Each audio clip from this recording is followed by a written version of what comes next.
আসসালামু আলাইকুম, মিনাসান, কন্নিচিওয়া। সবাইকে ব্রাইট নিহঙ্গো একাডেমির পক্ষ থেকে স্বাগতম। আজ আমরা জাপানে এসএসডব্লিউ ভিসা সম্পর্কে জানবো। আপনারা জানেন যে জাপানে বিভিন্নভাবে জাপানে যাওয়া যায়। জব ভিসাতে বিশেষ করে জব ভিসাতে কয়েকভাবে যাওয়া যায়। একটা হচ্ছে টিআইটিপি প্রোগ্রামে যাওয়া যায়, এসএসডব্লিউ প্রোগ্রামে যাওয়া যায়, ইন্টারন্যাশনাল জব ভিসাতে যাওয়া যায়। আমি আমার ভিডিওতে পর্যায়ক্রমে এসএসডব্লিউ, টিআইটিপি এবং ইন্টারন্যাশনাল জব ভিসা নিয়ে বলার চেষ্টা করবো। আশা করছি আপনারা যারা এই বিষয়টা এখনো জানেন না তারা ডিটেলসটা জানতে পারবেন আমার ভিডিওটা দেখলে। এজন্য শুরু থেকে শেষ পর্যন্ত ভিডিওটা দেখবেন। আজকে আমরা এসএসডব্লিউ ভিসা নিয়ে আলোচনা করব। সম্প্রতি ডক্টর ইউনুস উনি জাপানে ভিজিট করেছিল, আপনারা জানেন। তো জাপান গভর্নমেন্টের সাথে সরকারিভাবে যে চুক্তি করেছে, তো সেখানে আমরা দেখতে পাচ্ছি যে 1 লাখ লোক 5 বছরে জাপান নিবে বিভিন্ন দেশ থেকে। তো এইটা মূলত কোন সেক্টরটাতে উনি চুক্তি করেছেন? উনি হচ্ছে এসএসডব্লিউ ভিসার জন্য চুক্তি করে এসেছেন, বা এসএসডব্লিউ ভিসাটা আমরা যেতে পারবো। এই এসএসডব্লিউ ভিসাতে যাওয়ার জন্য করণীয়টা কি, কিভাবে যেতে হবে, কোন মাধ্যমে যেতে হবে, আমরা অনেকে হয়তো অবগত নই। তারপরে আমি আমার মতো করে বলার চেষ্টা করছি। এসএসডব্লিউ মানেটা কি? এসএসডব্লিউ মানে হচ্ছে স্পেসিফাইড স্কিল ওয়ার্কার। এক কথা হচ্ছে দক্ষ শ্রমিক।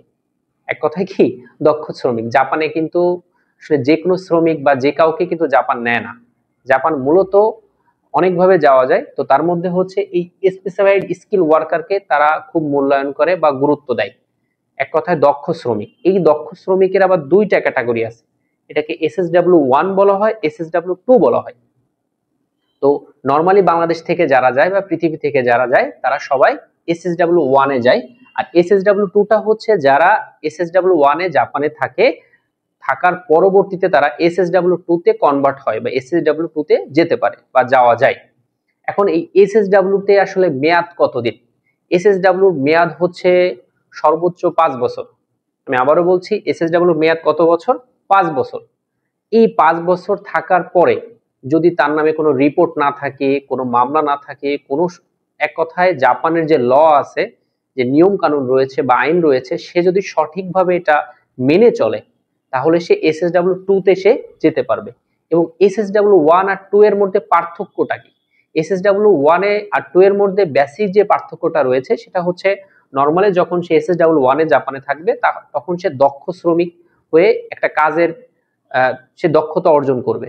এর পরবর্তীতে সে যখন এসএসডব্লিউ 2 তে যাবে তখন জাপান গভর্নমেন্ট তাকে এক্সট্রা কিছু ফ্যাসিলিটি দেবে। এক্সট্রা ফ্যাসিলিটির মধ্যে অন্যতম হচ্ছে আপনি ফ্যামিলি নিয়ে বসবাস করার সুযোগ পাবেন। এরপর হচ্ছে অদূর ভবিষ্যতে জাপানে কোম্পানি বা বিভিন্ন যে বিজনেস রয়েছে, বিজনেসের সাথে আপনি যুক্ত হতে পারবেন। এভাবে বিভিন্ন সুবিধা রয়েছে। তো এই জন্য অনেকে এসএসডব্লিউ 1 কমপ্লিট করার পর এসএসডব্লিউ 2 তে যায়, এবং বেতন বা আনুষঙ্গিক অন্যান্য সুযোগ সুবিধা তো রয়েছে। এটা এখন এই এসএসডব্লিউ 1 এ, যেহেতু আমরা এসএসডব্লিউ 1 নিয়ে আলোচনা করতে হবে, যেহেতু আমরা এখনো 2 তে যাইনি, এসএসডব্লিউ 1 এ মূলত কয়টা ক্যাটাগরিতে জাপানে যাওয়া যায়? এসএসডব্লিউ 1 জাপান গভর্নমেন্ট 14টা ক্যাটাগরিতে জাপানে লোক নিচ্ছে বা যেতে পারবে আর কি, বা আমরা যেতে পারবো। এই 14টা ক্যাটাগরি ঠিক কি কি আমি এখানে লিখেছি আগে থেকেই। তো প্রথমে হচ্ছে কেয়ার ওয়ার্কার। কেয়ার ওয়ার্কার মানে হচ্ছে care giver, care giver visa. Care giver ভিসাটা কি? আপনারা জানেন যে জাপানে হচ্ছে বয়স্ক ব্যক্তির সংখ্যা দিন দিন বৃদ্ধি পাচ্ছে। জাপানে 70+ বা 80+ বয়স্ক ব্যক্তির সংখ্যা অনেক। যেমন আমাদের বাংলাদেশে হচ্ছে ইয়াং বা যারা যুবক রয়েছে এদের সংখ্যা কিন্তু বেশি, বৃদ্ধ সংখ্যা কম। কিন্তু জাপানে হচ্ছে উল্টা, ইয়াংদের সংখ্যা কম আর বৃদ্ধ সংখ্যা বেশি। এখন জাপানে যে ফ্যাক্টরি রয়েছে বা বিভিন্ন যে শিল্প কলকারখানাগুলো রয়েছে, এখানে কাজ করার জন্য ইয়াংদের প্রয়োজন, কিন্তু এখন ইয়াং এর সংখ্যা অর্থাৎ কম থাকার কারণে তো কাজ করার সমস্যা হচ্ছে, উৎপাদন কমে যাচ্ছে। যার কারণে এই জাপান গভর্নমেন্ট এই 14টা ক্যাটাগরির মধ্যে মানে লোক নিচ্ছে। আর এই যে তার মধ্যে যারা বয়স্ক তাদেরকে টেক কেয়ার করার জন্য, যেটাকে আমরা আশ্রম বলে থাকি, কিন্তু বাংলাদেশের আশ্রম আর জাপানের আশ্রম নিশ্চয় এক হবে না, তাদেরকে টেক কেয়ার করার জন্য জাপান গভর্নমেন্ট কেয়ার গিভার লোক নিয়ে থাকে। অনেকে বলে থাকে এটা কি নার্স, না এটা নার্সিং না, বা নার্স কোনো কিছু নয়, এটা হচ্ছে কেয়ার গিভার। এখানে যে কেউই চাইলে আমরা যেতে পারবো। তবে যেহেতু কেয়ার গিভার, এটা সাধারণত কেয়ারের দায়িত্ব সাধারণত মেয়েরা বা মহিলা যারা থাকে তারা কিন্তু এটা সুন্দরভাবে আসলে করতে পারে ছেলেদের তুলনায় বা পুরুষদের তুলনায়। এই কারণে যারা কেয়ার গিভার পেশাতে যারা যায়, ধরেন একটা কোম্পানিতে 10 জন লোক নিবে, 8 জনই নেবে হচ্ছে মহিলা বা মেয়ে, আর বাকি 2 জন নেবে হচ্ছে পুরুষ। এই কারণে কেয়ার গিভারে পুরুষদের সংখ্যা কম, মেয়েরা বেশি যায়। Care giver. এই বিল্ডিং ক্লিনিং আছে, অর্থাৎ বিল্ডিং পরিষ্কার, আপনারা জানেন বিল্ডিং পরিষ্কার করার জন্য বা বিল্ডিং রিলেটেড যত কাজ রয়েছে, বিল্ডিং ক্লিনিং, নট বিল্ডিং নির্মাণ, নির্মাণ এটা আলাদা খাত, হচ্ছে বিল্ডিং ক্লিনিং এর জন্য হচ্ছে জাপানে যেতে পারবো আমরা। তারপর আছে মেশিন পার্টস অ্যান্ড টুলস, যন্ত্রপাতি তৈরি মেরামত, যন্ত্রপাতি তৈরি আর হচ্ছে মেরামত করার জন্য আমরা এই এসএসডব্লিউ ক্যাটাগরিতে জাপানে যেতে পারবো। তারপর ইন্ডাস্ট্রিয়াল মেশিনারি, ইন্ডাস্ট্রিয়াল মেশিনারিটা কি? কারখানা মেশিন পরিচালনা, কারখানা যে বিভিন্ন মেশিন রয়েছে, শিল্প কলকারখানা যে মেশিন থাকে উৎপাদনের জন্য, এই মেশিন পরিচালনা করার জন্য কিছু লোক নিয়োগ করে থাকে জাপান, এটা হচ্ছে এই ক্যাটাগরিতে নেই। তারপর electric and electronics, electric and electronics তো আমরা বুঝি। কনস্ট্রাকশন, কনস্ট্রাকশন মানে হচ্ছে এক কথায় নির্মাণ খাত, সেটা রাস্তা নির্মাণ হতে পারে, বিল্ডিং নির্মাণ হতে পারে, সেতু নির্মাণ হতে পারে, কালভার্ট নির্মাণ হতে পারে, এই রিলেটেড যত কাজ সেটা হচ্ছে এই কনস্ট্রাকশন। তারপরে ship building and marine, ship building তো আমরা জানি জাহাজ নির্মাণ খাত, জাহাজ নির্মাণ খাতে যাওয়া যাবে। অটোমোবাইল মেইনটেন্স, এই অটোমোবাইল মেইনটেন্সটা কি? এটা হচ্ছে গাড়ির পার্টস পাতি নির্মাণ, গাড়ির এক কথা গাড়ি রিলেটেড যত কাজ সেটাকে অটোমোবাইল মেইনটেন্স বলতে পারি আমরা। অ্যাভিয়েশন, অ্যাভিয়েশনটা হচ্ছে যেটাকে আমরা বলতে পারি যে বিমানের ওঠার জন্য কিছু কর্মী থাকে ওখানে, যারা এক কথায় কি বলে বিমানবন্দরে কাজ করে থাকে, অ্যাভিয়েশন।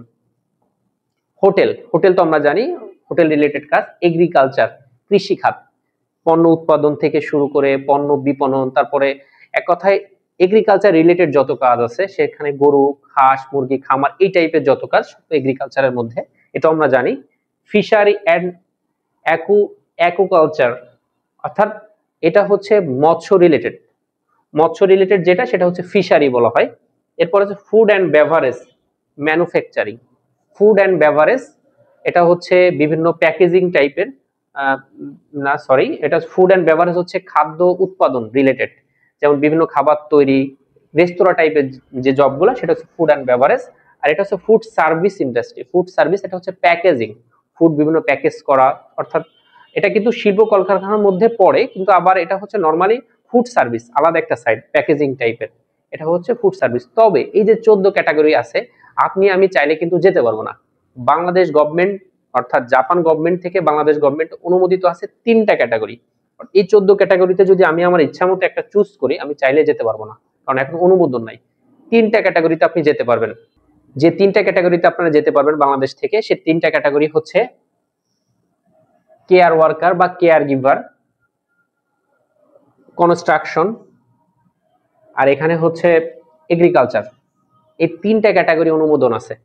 তাহলে এই 3টা ক্যাটাগরিতে যাওয়ার জন্য আমার প্রথমে কি প্রয়োজন বা কি লাগবে? আমার প্রয়োজন হচ্ছে আমাকে প্রথমে ল্যাঙ্গুয়েজ জেএলপিটি N4, আমি এখানে লিখে দিচ্ছি, আপনারা দেখবেন জেএলপিটি N4, জাপানিজ ভাষার যে পরীক্ষাটা হয় জেএলপিটি পরীক্ষা N4 লেভেল, এটা পাস করতে হবে, অথবা জেএফটি A2, অর্থাৎ আপনাকে যাওয়ার জন্য প্রথমে জেএলপিটি N4 পাস করতে হবে অথবা জেএফটি A2 পাস করতে হবে। এই জেএলপিটি N4 পাস করাটা একটু কঠিন, এবং যেহেতু বছরে 2বার পরীক্ষাটা হয় এই কারণে সংখ্যা কম থাকে, অর্থাৎ পাস করা স্টুডেন্ট কম থাকে। বাট জেএফটি A2 পরীক্ষাটা আপনি প্রতি 45 দিন পর পর একবার দিতে পারবেন। তাহলে এই জেএফটি A2টা পরীক্ষাটা কোথায় হয়, কিভাবে হয়? এটা হচ্ছে জাপানিজ ভাষা যে লেভেল রয়েছে, N5 লেভেল হচ্ছে 1 থেকে 25 অধ্যায়, N4 লেভেল হচ্ছে 26 থেকে 50 অধ্যায়, এর মাঝামাঝি একটা পরীক্ষা হচ্ছে জেএফটি A2 লেভেল। এই জেএফটির জন্য ইরোদরি নাম করে একটা বই আছে, এই বইটা আপনারা ঢাকা নীলক্ষেত থেকে সাকিব বুকস এখান থেকে আপনারা পাবেন, ইরোদরি বইটা কিনতে পারবেন। অথবা আপনারা যদি চান যাদের N5 অথবা N4 দুইটাই কমপ্লিট করা আছে, N5 এবং N4, তারা চাইলে এই জেএলপিটি পরীক্ষা তো দিলে পাস করবেন ইনশাআল্লাহ, অথবা জেএফটি A2 দিলেও তারা পাস করবেন। এই জেএফটি A2 250 মার্কের পরীক্ষাটা হয়। কত মার্কের পরীক্ষা হয় এখানে? 250। এই 250 মার্কের মধ্যে আপনাকে অবশ্যই 200 পেতে হবে, 200 পেলে আপনি পাস। তখন আপনাকে একটা সার্টিফিকেট দিবে জাপান গভর্নমেন্ট কর্তৃক, সেটা হচ্ছে জেএফটি A2। এটা পাস করলে তার মানে আপনার ল্যাঙ্গুয়েজ হলো। যদি আপনার জেএফটি A2 না থাকে, জেএলপিটি N4 থাকে, যেমন আমার জেএলপিটি N4 পাস করা আছে, তো জেএলপিটি N4 যদি থাকে অথবা জেএলপিটি N3 N2 এভাবে যদি থাকে, তাহলে আপনি যে কোনো একটা যে কোনো একটা হচ্ছে আপনি পাস করতে মানে পাস করা থাকলেই হবে, সমস্যা নাই। কিন্তু সর্বনিম্ন জেএলপিটি N4 লেভেল, আর যদি জেএফটি থাকে তাহলে জেএফটি A2 250 মার্কের মধ্যে 200 মার্ক পাওয়া লাগবে অবশ্যই, তাহলে আপনি পাস। এই যে আমি ল্যাঙ্গুয়েজ পাস করলাম, এরপর হচ্ছে এই যে তিনটা ক্যাটাগরির কথা আমি বলেছি, তিনটা ক্যাটাগরি হচ্ছে কেয়ার ওয়ার্কার, কনস্ট্রাকশন, এগ্রিকালচার। এই তিনটা ক্যাটাগরি এটা স্কিল টেস্ট বলে, এই স্কিল টেস্ট আপনাকে দিতে হবে।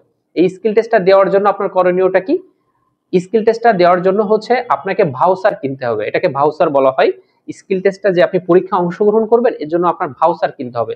ভাউচার কেনার পরে আপনাকে একটা কোড নাম্বার দিব, ওই কোড দিয়ে আপনাকে পরীক্ষার বুক দিতে হবে আর কি। এটা কোথা থেকে কিনবেন? এটা হচ্ছে আপনি অ্যাচিভ জাপান, ঠিক আছে, অ্যাচিভ জাপান ঢাকা, তাহলে অ্যাচিভ জাপান থেকে আপনি কিনবেন। অথবা কারোর যদি ক্রেডিট কার্ড থাকে, অ্যাচিভ জাপানটা হচ্ছে রামপুরায় অবস্থিত। কোথায় অবস্থিত? রামপুরা। অ্যাচিভ জাপান দিয়ে আপনি গুগলে সার্চ করলে পাবেন, ওদের ওইখান থেকে বা তাদের ওইখান থেকে আপনি এই ভাউচারটা কিনবেন। কেনার পর হচ্ছে আপনি পরীক্ষার বুক দিবেন, বুক দেওয়ার পর আপনার পরীক্ষাটা পড়বে হচ্ছে Dhaka Dhanmondi Momtaz plaza 5th floor, সেখানে আপনি পরীক্ষা দিবেন। সেই পরীক্ষায় আপনাকে উত্তীর্ণ হতে হবে। ধরেন আপনি প্রথমবার পরীক্ষা দিয়েছেন, আপনি ফেল করলেন, আপনি 45 দিন পর আবার বা নতুন করে ভাউচার কিনে আবার পরীক্ষা দিতে পারবেন। এভাবে আপনাকে পরীক্ষা দিয়ে পাশ করতে হবে। কেউ প্রথমবার পাশ করে, কেউ দ্বিতীয়বার পাশ করে। তার মানে আপনার প্রথমে ল্যাঙ্গুয়েজ পাস হলো, এরপর আপনার স্কিল টেস্ট পাস হলো। এরপর আপনার করণীয়টা কি? এরপর করণীয়টা হচ্ছে যারা SSW অর্থাৎ এই ক্যাটাগরি নিয়ে কাজ করে, বিভিন্ন এজেন্সি রয়েছে, তাদের সাথে কথা বলতে হবে। ঢাকায় বিভিন্ন এজেন্সি রয়েছে, আপনি যদি সার্চ করেন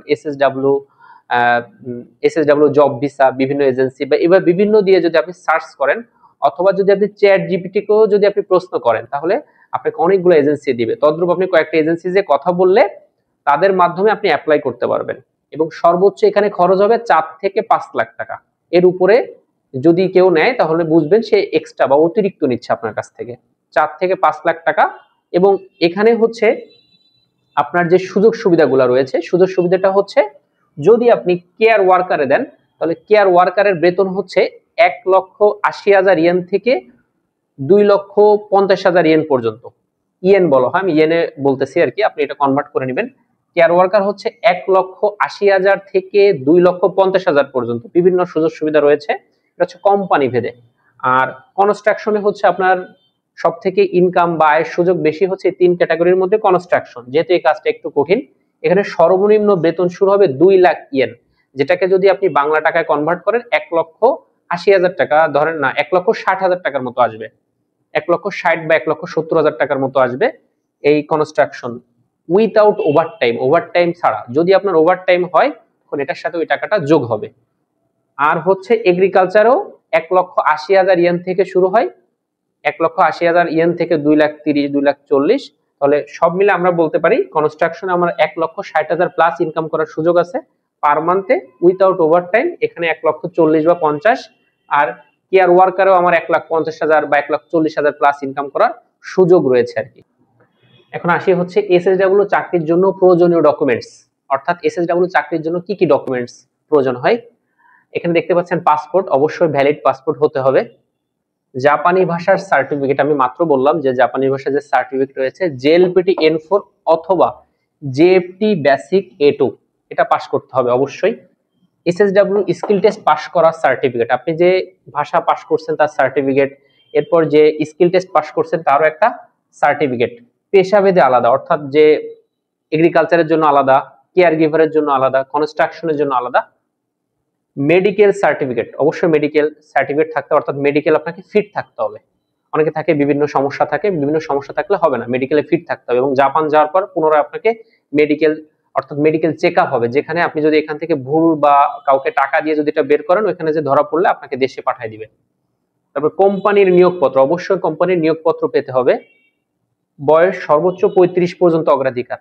তবে এখানে একটা কথা বলে রাখি, সেটা হচ্ছে যে 35 পর্যন্ত অগ্রাধিকার ঠিক আছে, কিন্তু যারা আমরা শারীরিকভাবে সক্ষম, আমাদের কোনো রোগ ব্যাধি নাই বা অন্যান্য কোনো সমস্যা নাই এবং আমি কাজে দক্ষ স্কিলড, সেই ক্ষেত্রে 40 42 45 পর্যন্ত এলাও।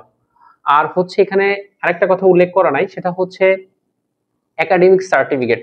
একাডেমিক কোনো সার্টিফিকেটের কথা কখনো বলা নাই, তবে যেহেতু ল্যাঙ্গুয়েজ শেখার জন্য আপনার ন্যূনতম জ্ঞান থাকতে হবে, এই কারণে বিভিন্ন এজেন্সি বা প্রতিষ্ঠান বলে থাকে সর্বনিম্ন এসএসসি বা এইচএসসি পাশে যারা থাকে তাদেরকে নেয়। তবে এখানে যদি আপনার কোনো মানে পাশের কোনো কিছু বলা নেই, অর্থাৎ আপনি যদি কোনো এসএসসি হোক এইচএসসি হোক কোনো পাস না করে থাকেন, সেক্ষেত্রেও কোনো সমস্যা নেই। আপনার যদি এই জেএলপিটি N4 বা জেএফটি এটা আর এই দুইটা সার্টিফিকেট থাকে, তাহলে আপনি জাপানে এসএসডব্লিউ তে যাওয়ার জন্য অ্যাপ্লাই করার জন্য আপনি ওকে। তবে এখানে আরেকটা কথা বলে রাখি, যারা আমরা মোটামুটি গ্রাজুয়েশন কমপ্লিট করা আছে বা বিএসসি কমপ্লিট করা আছে, তাদের জন্য আমি এসএসডব্লিউ ভিসাতে না যাওয়ার জন্য বলবো, কারণ এটা হচ্ছে ওয়ার্ক ভিসা, ওয়ার্কার, এক কথায় দক্ষ ওয়ার্কার। আপনাদের জন্য হচ্ছে ইন্টারন্যাশনাল জব ভিসাতে যাওয়ার জন্য আমি প্রিফার করব, কারণ ইন্টারন্যাশনাল জব ভিসাতে যাওয়ার পর আপনি আপনার ফ্যামিলি নিতে পারবেন এবং ভবিষ্যতে যদি আপনি দক্ষ অফিসিয়াল ধরনের জব করতে পারবেন, এবং ইন ফিউচারে আপনি জাপানে পার্মানেন্টলি বা থাকার জন্য, যেটাকে পিআর আমরা বলি, পার্মানেন্ট রেসিডেন্সি, এটা থাকার জন্য বা পাওয়ার জন্য গ্রিন কার্ডও বলে থাকি, আপনি হচ্ছে অ্যাপ্লাই করতে পারবেন। কিন্তু আপনি যদি ওয়ার্কার হিসেবে থাকেন, তাহলে প্রথমে SSW1 এ থাকতে হবে, তারপর SSW2 তে ফ্যামিলি নিতে পারবেন। অর্থাৎ এটা লং একটা প্রসেস। এই কারণে ইন্টারন্যাশনাল জব ভিসাতে যাওয়ার জন্য আমি আপনাদেরকে প্রিফার করব। আমি নেক্সট আরেকটা ভিডিও তৈরি করব ইন্টারন্যাশনাল জব ভিসার জন্য।